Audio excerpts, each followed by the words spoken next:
കഴുമരത്തിലേറുന്നത് ഏറ്റവും നിന്ദ്യമായ മരണത്തിൻ്റെ സൂചനയാണ്. അന്ന് മരുഭൂമിയിൽ പിച്ചള സർപ്പത്തിലേക്ക് നോക്കിയവർ ആഗ്നേയ സർപ്പത്തിൻ്റെ ദംശനത്തിൽ നിന്ന് വിടുതൽ പ്രാപിച്ചെങ്കിൽ, സൗഖ്യം പ്രാപിച്ചെങ്കിൽ, ഇവിടെ കുരിശിൽ ഉയർത്തപ്പെട്ട കർത്താവിലേക്ക്, അവൻ്റെ സ്ലീവായിലേക്ക് നോക്കുന്നവർ പാപത്തിൻ്റെ ദംശനത്തിൽ നിന്ന്, പാപത്തിൻ്റെ വിഷത്തിൽ നിന്ന് അവർ മോചിതരാവുകയും സൗഖ്യം അനുഭവിക്കുകയും ചെയ്യുന്നു.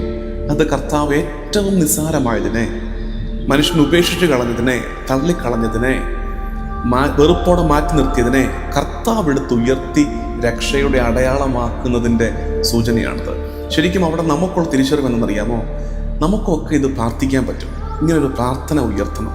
അതായത്, കർത്താവെ, ഒത്തിരി കുറവുകളുള്ള ഒരാളാണ് ഞാൻ, ദൈവത്തിന് മുമ്പാകെ പ്രാർത്ഥിക്കണം. അങ്ങനെ ഒത്തിരി കുറവുകളുള്ള ഞാനാണ്. ഒരുപാട് പേരാൽ വെറുക്കപ്പെടുന്നുണ്ട്. ഇഷ്ടക്കേടിൻ്റെ പാത്രമാണ് ഞാൻ. വലിയ കഴിവോ മേന്മയോ അവകാശപ്പെടാനില്ല ദൈവമേ.